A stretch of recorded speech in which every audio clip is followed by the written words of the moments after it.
ধন্যবাদ যিশু, ধন্যবাদ। খুব সুন্দর।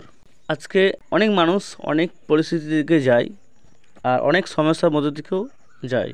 তো বাস্তবিক প্রত্যেকটা মানুষের জীবনে যখন কোনো সমস্যা ঘটে, আর পারিবারিক সমস্যাও হতে পারে, আবার সাংসারিক অর্থনৈতিক সমস্যা হয়, এবং বিভিন্ন সমস্যাগুলো হয়। আর সেই সমস্যার ক্ষেত্রে মানুষ কি করে, প্রত্যেকটা জাতি এবং প্রত্যেকটা জাতি ধর্মের মানুষ যে যাকে ডাকে আর কি, যে যাকে পছন্দ করে বা যে যাকে যে ঈশ্বরকে ডাকে, সেই ঈশ্বরকে সে দোষারোপ করে। হে ঈশ্বর, দেখতে পাও না তুমি থাকতে আমাদের জীবনে এত কষ্ট, এত অভাব, এত দুর্নীতি। কি প্রত্যেকটা ধর্মের মানুষ কিন্তু ঈশ্বরকে এভাবে দোষারোপ করে? হ্যাঁ, মুসলিমরা হতে পারে, হে আল্লাহ তুমি কি দেখতে পাও না কত কষ্ট, কত কষ্ট পাবো এমনভাবে। হিন্দুরা বলতে পারে ভগবান এত কষ্ট হচ্ছে, আমরা এভাবে চলছি তবু এত কেন কেন কষ্ট হচ্ছে, তুমি কি দেখতে পাও না। বা খ্রিস্ট বিশ্বাসী ভাই বোনরাও এমন, হয়তো তারাও হয়তো অনেকে এমন বলতে পারে, সবাই বলবে তা নয়, কিন্তু অনেকে বলতে পারে যে ঈশ্বর কি জানি কতদিনে কষ্ট করতে হবে। ঠিক এরকম হয়তো তারাও বলতে পারে, কিন্তু বাস্তবিক ঈশ্বর কি মানুষকে কষ্ট দেয়? ঈশ্বর কি মানুষকে দুঃখ দেওয়ার জন্য কি তার পুত্রকে পাঠিয়েছেন? এটা একবার আমরা ভালো করে ভাবি তো। সত্যি কি ঈশ্বর আমাদের কষ্ট দিতে এসেছেন তার পুত্রকে দিয়ে? সত্যি কি ঈশ্বর আমাদেরকে তার পুত্রকে পাঠিয়ে আমাদেরকে পরিত্রাণ করতে আসেনি? হে ভাই বোন, প্রিয় ভাই বোন, ঈশ্বর এই জগৎকে মানে এত প্রেম, কারণ ঈশ্বর জগৎকে এমন প্রেম করলেন, তার একজাত পুত্র দান করলেন, তাহাতে যে কেউ বিশ্বাস করে সে বিনষ্ট না হয় কিন্তু অনন্ত জীবন পায়। ঈশ্বর প্রেম করেছেন আমাদেরকে বিনা স্বার্থে। প্রেম কথার অনেক মানে আছে। ঈশ্বর আমাদের কাছ থেকে কোনো কিছু আশা করে না। আমরা যে জায়গায় রয়েছি, ঈশ্বর আমাদেরকে এত প্রেম করলেন, তার পুত্রকে দিলেন, তাই তিনি আমাদেরকে কষ্ট দেওয়ার মতো পরীক্ষায় ফেলে না। হ্যাঁ, আপনি হতে পারে 10 লাখ টাকা লোন করে ফেলেছেন, শোধ দিতে পারছেন না, আর আপনি ভাবছেন হে ঈশ্বর কী করে লোনটা শোধ করতে পারছি না, আপনি দেখতে পাচ্ছেন না। হ্যাঁ, আবার অন্য কোনো ধর্মের লোক সেও বলতে পারে, মুসলিম ধর্মের লোক সেও আল্লাহ তুমি দেখতে পাচ্ছ না আমি এত কষ্ট লোনটা শোধ করতে পারছি না। হিন্দু ধর্মের লোক সেও বলতে পারে, হে ভগবান তুমি কি দেখতে পাও না আমি এত কষ্টের মধ্যে আছি।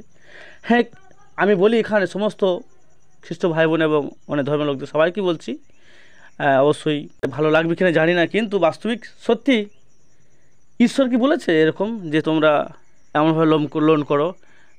ঈশ্বরকে এটা বলেছেন? ঈশ্বর মানুষকে বড়লোক হওয়ার জন্য, কোটিপতি হওয়ার জন্য ঈশ্বর কাউকে লোন করতে বলেনি। সে নিজের লোভে ঋণ করে ফেলে, সুদ করে ফেলে, নিজের লোভে মানুষের কাছে টাকা পয়সা ধার করে ফেলে, নিজের লোভে কি করছে, লোন করে ফেলছে।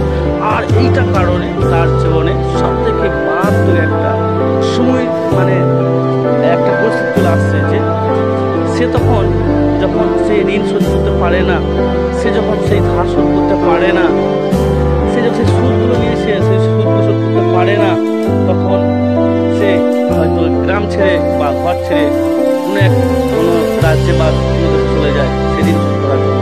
বা এমন হতে পারে এমন কোনো লোক যে সহ্য করতে পারছে না, সে মারাও যায়। এ আমার কেউ খ্রিস্ট ভাই বোনরা, এটা করবেন না। ঈশ্বর আপনাকে এরকম ঋণ করতে বলেনি। ঈশ্বর আপনাকে যেটা দিয়েছে আপনি সেটাকে সন্তুষ্ট থাকুন। ঈশ্বর আপনাকে যতটুকু দিয়েছে আপনি ততটুকুতে সন্তুষ্ট থাকুন। ঈশ্বর এই জগতে আমরা ঈশ্বর আমাদেরকে দিচ্ছেন, কিন্তু ঈশ্বর অবশ্যই আমাদের সঙ্গে আছেন। ঈশ্বর আমাদের সঙ্গে আছেন, যে আপনি আছেন মনে করেন ঈশ্বর আপনার সঙ্গে আছেন। কারণ এই জায়গাটা আমরা রয়েছে খুবই ভালো, খুব সুন্দর। এটা বিষয়ে আমি আর যাচ্ছি না, আর বলছি না। মেন পয়েন্টটা দিকে আসি, যে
কেউ না বলুক ঈশ্বর হইতে আমার পরীক্ষা হইতেছে, কেউ না বলুক ওই সময় যখন আপনি কোনো সমস্যার মধ্যে, বিশাল কিছু সমস্যার মধ্যে থেকে যান, বিশাল কিছু পরিস্থিতির মধ্যে দিয়ে যান, তখন আপনি বলবেন না যে আমি এই এত কষ্টের মধ্যে যাচ্ছি, এত সমস্যার মধ্যে যাচ্ছি, ঈশ্বর আমাকে পরীক্ষা করছে। কিন্তু ঈশ্বর আপনাকে পরীক্ষা করতে করেনি।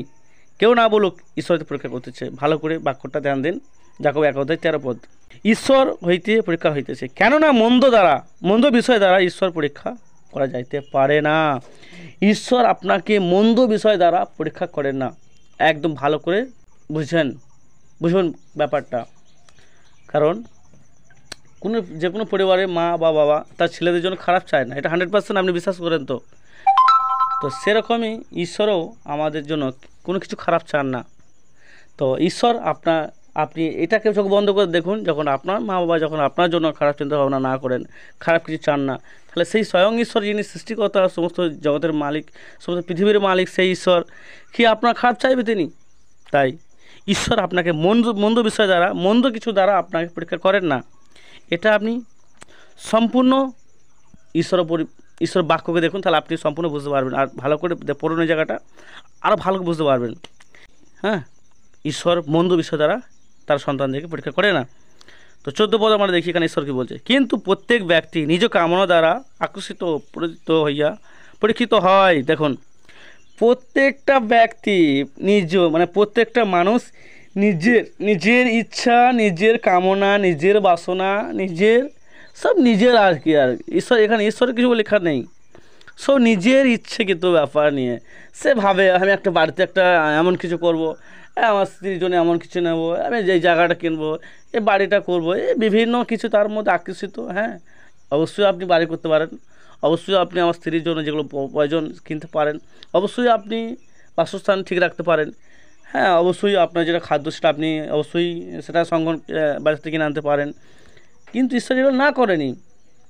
কিন্তু ঈশ্বর কি বলতে চাইছেন আপনাকে, যে মানুষ নিজের কামনা দ্বারা, নিজের বাসনা দ্বারা, নিজের ইচ্ছা কিছু দ্বারা সে প্রলোভনে পড়ে, নিজে পরীক্ষায় ফেলে। আর সে কী হয়, কি এখানে আমাদের 13 পদটা 14-15 পদটা পড়লে বুঝতে পারবো কি বলছে। পরে কামনা সর্বভা হইয়া পাপ প্রসব করে। সেই কামনা দ্বারা সেই মানুষকে পাপে ফেলে। দেখো এখানে ঈশ্বর কি বলছে, যে মানুষের কামনা দ্বারা সে নিজেই পাপে পড়ে। কামনা বাসনা দ্বারা সেই মানুষ নিজের পাপে পড়ে এবং পাপ পরিপক্ক হইয়া মৃত্যুকে জন্ম দেয়। সে পাপ যখন পরিপূর্ণ হয়ে যায়, সেখান থেকে তখন সে মারা যায়, তার মৃত্যু চলে আসে। সে অটোমেটিক ভেবে নেয়, আমি আর কোনো দেখি রাস্তা নেই, আমি কী করে বেরিয়ে যাবো এখান থেকে, কী করে বাঁচবো, তখন সে সুসাইড করে ফেলে।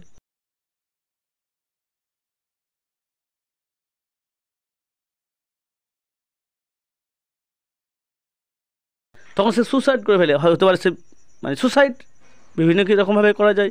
সে মানুষ তখন সেই পরিস্থিতিতে সে নিজের জীবনটাকে হারিয়ে ফেলে। এবার ভাবুন, ঈশ্বরকে আপনাকে বলেছিল যে আপনি সুসাইড করুন, আপনি এত টাকা ঋণ করুন?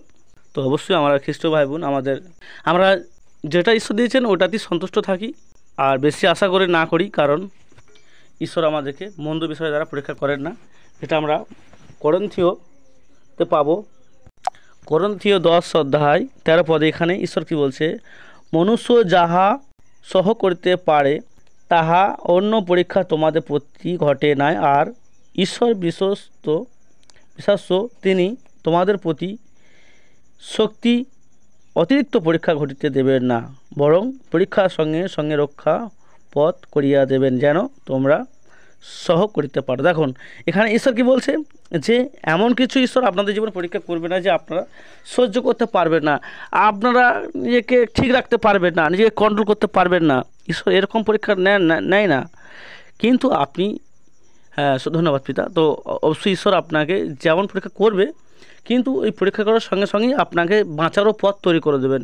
আপনি যেন রক্ষা পান, বাঁচতে পারেন, ঈশ্বর সেই পথ করে দেন।